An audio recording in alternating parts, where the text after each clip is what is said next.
Esiste un attimo nelle calde notti d'estate, un istante perfetto nel quale la vita rallenta, resta come sospesa nel silenzio. E, spesso, l'unica testimone di questo incanto è la luna, poiché le persone sovente preferiscono la frenesia alla lentezza. Ma la luna no, lei resta immobile, nella consapevolezza di essere avvolta dall'eternità. Ci sono luoghi in cui le notti d'agosto sono silenziose e rassicuranti, come ad esempio il piccolo paese nel quale lei viveva da sempre. Aveva imparato a conoscere ogni angolo, ogni sasso, ogni albero di quei vicoli. E nel silenzio, quando l'afa del giorno lascia spazio alla leggera brezza del crepuscolo, amava uscire e camminare da sola, gustando quella delicata tranquillità che sentiva solo sua. Un passo dopo l'altro, nel silenzio più totale, senza dover sorridere o salutare nessuno, né per affetto né per cortesia. Vagava come un'ombra seguendo sempre lo stesso confortante percorso, fino a giungere al limite del paese e sedersi su quella vecchia panchina in ferro battuto a guardare le stelle. Dopo un lungo respiro per assaporare tutta la libertà che la circondava, sollevava lo sguardo in cerca di Cassiopea. Eppure, in quella placida notte d'agosto, i suoi occhi furono rapiti da una luna particolarmente candida e grande. Era una notte diversa dalle altre, ma non riusciva a capire il perché, non ancora almeno. Il suo sguardo era rapito da quell'impalpabile sfera luminosa che rubava la scena al cielo. In quel silenzio stellato, una voce pian piano iniziò ad insinuarsi. Era la voce di una bimba che cantava una vecchia e improbabile nenia, o forse solo quello che ne ricordava. Che ci faceva una bambina sola in piena notte? Questo pensiero la destò improvvisamente, come se si fosse svegliata di soprassalto. Si alzò e si guardò intorno e iniziò ad incamminarsi verso quella voce. Eccola. Finalmente la vide.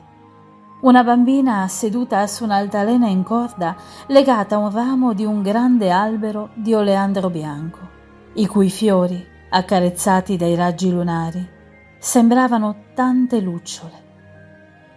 La piccola, vedendola, sorrise e smise di cantare. Non sembrava impaurita, anzi, aveva lunghi capelli biondi, appena mossi dal vento, e grandi occhi neri incorniciati da una pelle lattea. Indossava un lungo abito blu ricoperto di piccoli cristalli che brillavano e parevano rincorrersi nella lenta oscillazione dell'altalena. Erano sole, lei e quella misteriosa bambina sorridente. Si guardarono negli occhi per alcuni istanti e poi, prima che lei potesse fare domande, la piccola ruppe il silenzio dicendo che non si era persa, che stava benissimo, che quel prato era il luogo dove si rifugiava a giocare, ma solo quando, ad agosto, la luna diventa piena. Però quella era la prima volta che incontrava qualcuno o, forse, che qualcuno riusciva a vederla. Lei era sempre più rapita da quel piccolo essere, il cui viso sembrava riflettere la luce dell'infinito. La piccola puntò i piedi sul soffice strato di terra sottostante, fermò l'altalena e scese, andando a sedersi per terra.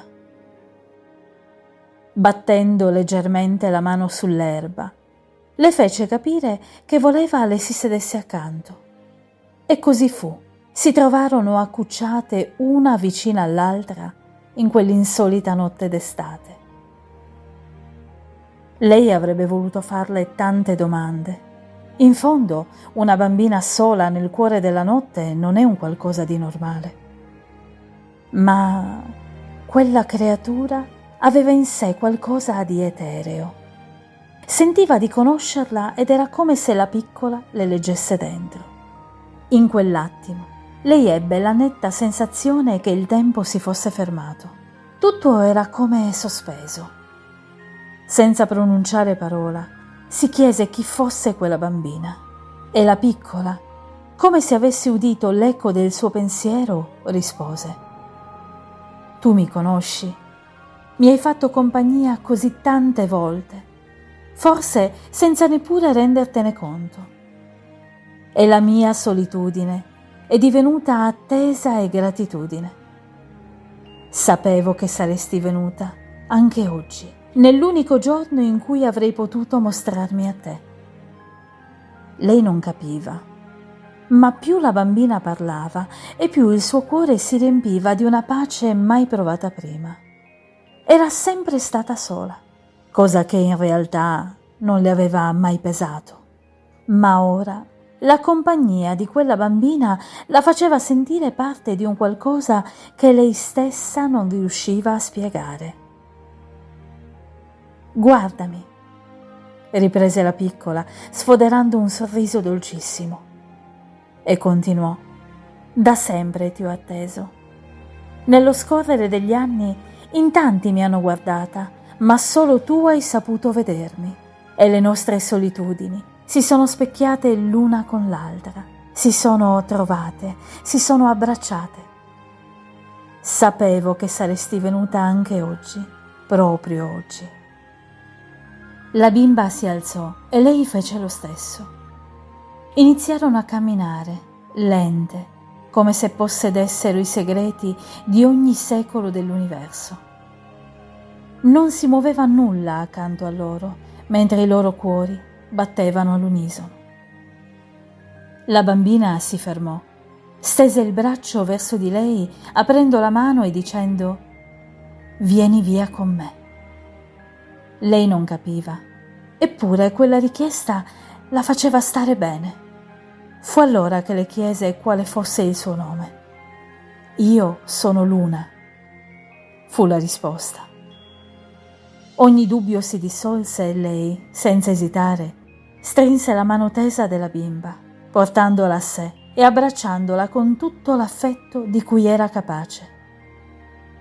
In quell'attimo esatto, un bagliore le avvolse fino a dissolvere le loro due sagome, e il tempo riprese il suo lento pellegrinaggio.